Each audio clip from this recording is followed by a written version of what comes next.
Welcome to Roundel Live. The doctor is certainly not in today, is he? I don't know where he is.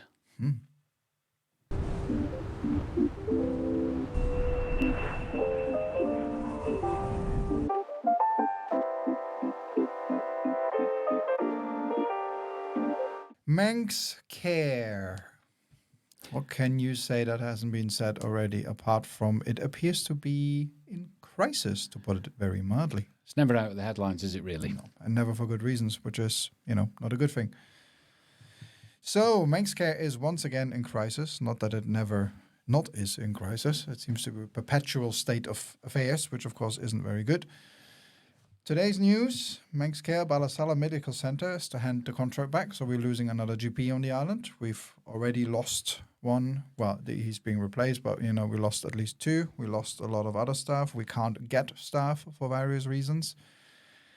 And this has been a constant state of affairs, and the change over to Manxcare hasn't really seemingly changed anything. So just what the heck are they doing up in Tynwald? So we've got fewer GPs on the island. There's no question about that. There's more pressure on the health service on a local front, local surgeries, and the numbers, proportion per GP. I'd be really interested to know how they compare with, say, 5 years ago, 3 years ago, and how they compare with the UK. That'd be really interesting. Actually, I'll probably have some figures for UK. And the likes of, say, we're talking about Ballasalla. So that is a community practice. It's a lovely little building that they've got in the heart of the village. So if they don't get a substitute doctor or someone to, continue there, then you're looking at the staff that work there. And I think they've got about 6 or 7 staff, receptionists, practice nurses and so forth. But you've also got quite a hearty community there.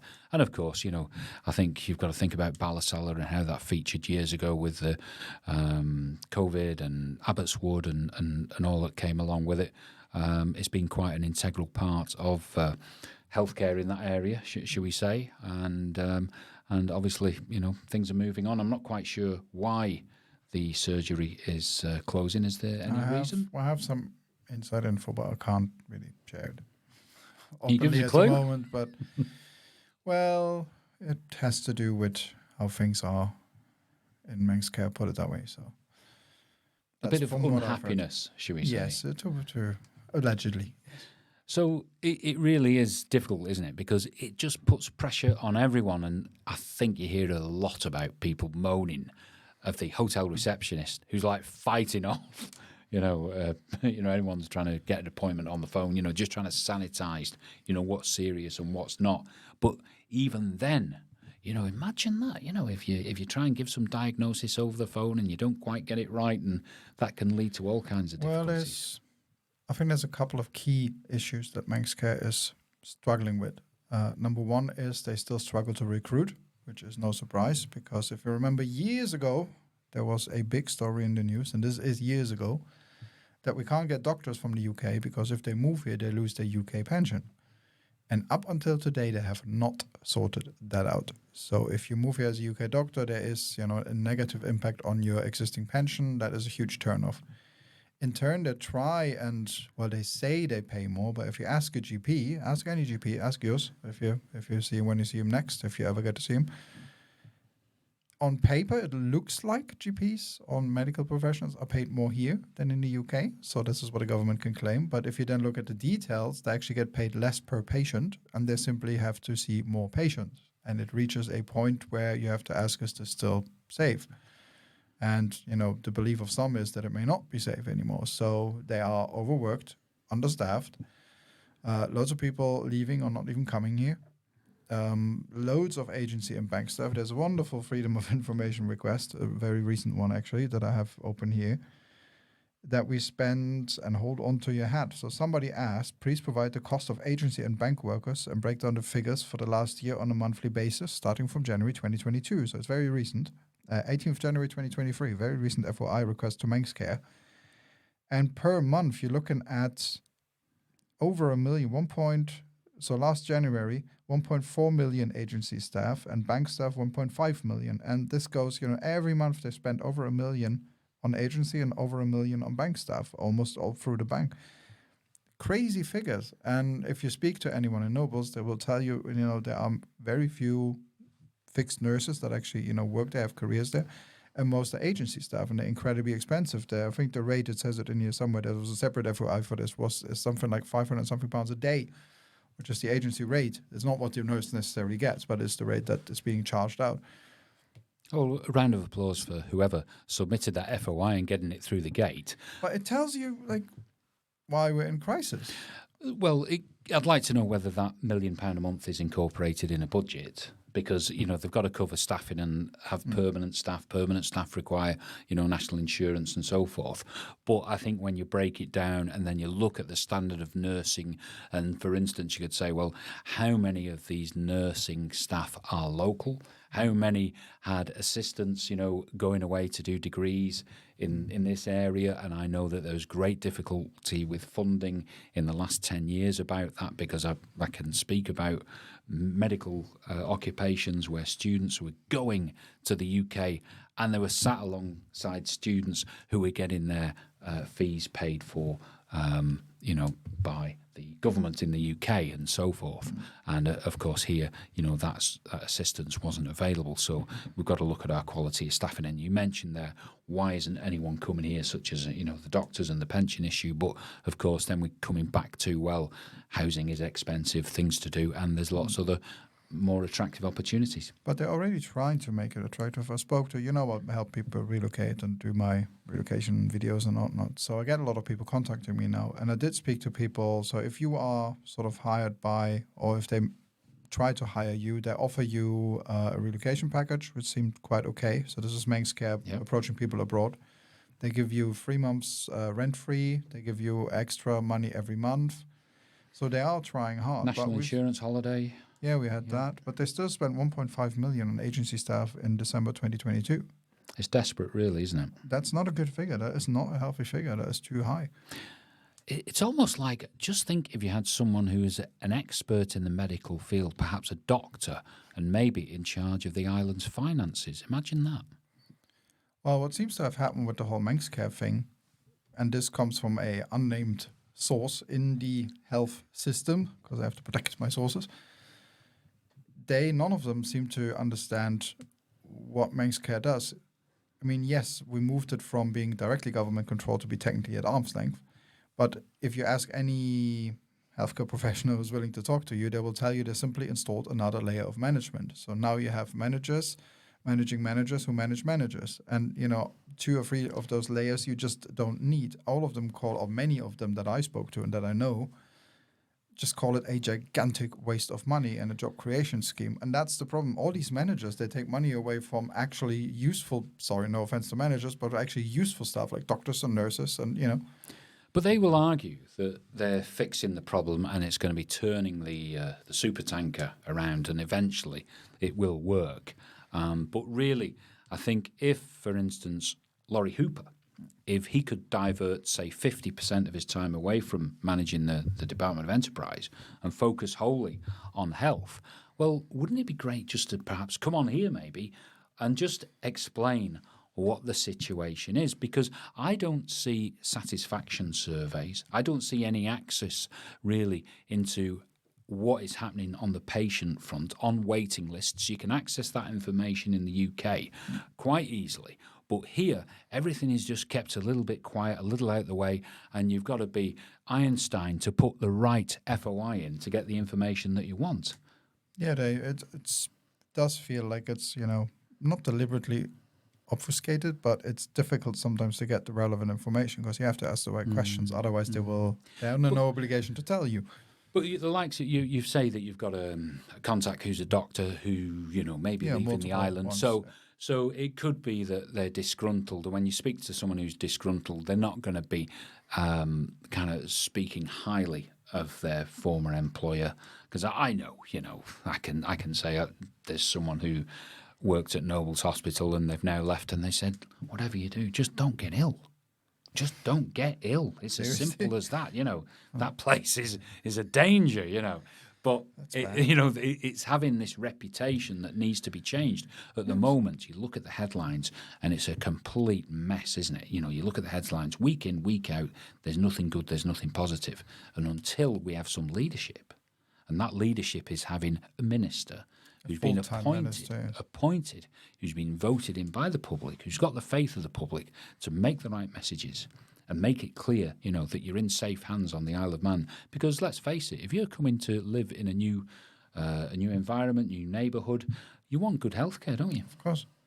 But we have a problem at the moment that we have, infrastructure that was paid for by the NHS, by you and me, and that outside of, so this infrastructure, in my opinion, and the opinion of many healthcare professionals here, that should only be there for the use of NHS patients. So if your tax, my tax money pays for an X-ray machine, an MRI machine, that should only be there for us.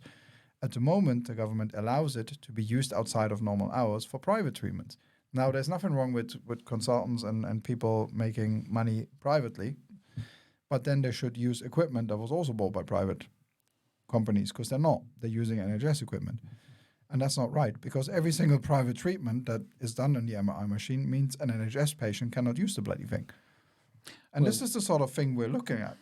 This is just, there's so many things wrong, and there's so much bureaucracy and so much pointless data collection. And if you hear all the stories, I'm researching a longer story on this at the moment. And if you're a doctor and want to talk to me anonymously, get in touch. Number, Signal app in the description. There's too much management. There's too much bureaucracy. There's not enough leadership. It's not rocket science how you fix this. But at the moment, it's like a ship that is, heading for a big, big iceberg. Well, I think we've got to remember that me and you, Frank, we're just a couple of guys. We've not got the inside track. I think we kind of harvest whatever we see and whatever we engage with when we speak to people. But I'll tell you that Roundel Live soon will have a TV studio where we'll be able to have people in for a chat, and it'll be then we can bring in those people who care, who are responsible, who've got the inside track, as we say, and we can sit down and perhaps have a broader view of what exactly is going on. I think that's really important. And we can bring in the ministers in the MHKs and give them a grilling. I wouldn't say a grilling. See, I think it's some... Well, you have to ask uncomfortable questions. The media over here, I mean, there's a lot of people, there's a lot of people who report things. There's a few people who question things. And Paul Moulton was always very good with this. He tended to ask some question until he started annoying people, and then they stopped talking to him. But didn't he get? Did he get a commercial contract cut because of his outspokenness? Maybe he can tell us himself. But in addition to that, remember when MH Clay, Tim Glover, who was a former news editor on Manx Radio, and it was last year, and he started to open up about the political interference of the media, and he was very candid about that, and really you're thinking, hang on. This isn't 1984. We need to know exactly what's going on. It's a small island. I mean, just look at how much the government advertises in certain media. Are you really going to, annoy your biggest customer? Yes, there are journalistic standards and principles, but look at, the reality of things, and you will quickly find that they don't always apply in real life. But you're talking about do in other small places. You're talking about suppression of the truth. I mean, So it's easier to write a press release and to get paid than to actually properly research something. There's no investigative journalism on this island at all. Zero. Nada. Now and again.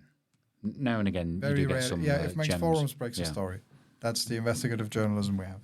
Yeah. We are the investigative. I think the next story will be when you get doorstepped. If your black limousine parked outside my door, man one. Has anyone seen Frank? Did you ever notice that the governor of a British island drives a German car? Yes. I like it. Yes. Is it the ultimate driving machine? I can't remember. Yes, it is. It's a 730D, I think. So, but have you met the governor? Yeah, he came to town hall. He's a very nice couple. He's all right. Really, really pleasant. Spot on. Like him. And I think his social media has been good. Yes. Perhaps not as, what can I say, as used as much recently. Is there something about that? Because he was quite active on Twitter? Might just be busy, I guess. Or is he getting told? Is he controlled? Who knows? I don't think you can. He's an ex-military man. Well, hang on. Okay. We'll put the governor to one side then. Yeah. Let's invite him to the new studio when he's there. Absolutely, I'm sure he'd take that on board. But let's just put that to one side and let's look at our 24 MHKs and how many have an active social media profile and what is being said and how often are they actually voicing criticisms and concerns that affect us, the public on the Isle of Man, because I'm not really seeing it. I'm not seeing it at all. Are they gagged? There are some that seem to be invisible. There are some that seem to be typical constituency MHKs. Not that there's anything wrong with it, but, granny farming, dog poo, that kind of thing, which really a national politician shouldn't do. They should push that to us. But, we're the dog poo people. Well, that's a bad slogan, isn't it? But there are some who are a bit more vocal, the likes of Stu Peters, who likes to be a bit of a controversial one, who comes out with things where you go, would you really say that? But then I admire him for, saying it. But you've got Chris Thomas and Laurie Hooper are good. They will have a discussion. Chris Thomas is very intellectual. You can really talk to him very well. There are some good ones. So it's a wild mixture. I think we have a reasonably good Tynwald at the moment, a younger Tynwald. You have Joni, you have Claire, you have people who really care about the place. Are they worse MHKs because they're not visible on social media? You could argue they're better MHKs because they don't waste their time on Facebook. But that's the way the island works. That's how you communicate with people. And I think that's really important. But the likes say, for instance, okay, we've got this issue where we don't have a permanent minister for our health. Yeah. Okay. And then we've got this situation where Rob Collister got booted out because he was incompetent, apparently. I think that was the general gist of it. I'm not breaking any rules by saying that. And then Alf Cannon called for an inquiry into that. Yes. And you thought, oh gosh, well that's going to be a bit tasty, isn't it? Because we had Joni, we had Tanya, and we had Dr. Haywood, and maybe someone else were part of that group that obviously accentuated that. So when is this inquiry taking place? When are we going to hear about what happened? Because this is months. It's due soon, isn't it? Is that going to be live? Is it going to be? He was at our municipal meeting the other day and told us all about it and how it affected him. And this is Rob. Yeah, and how it probably wasn't one of the happy points of his life.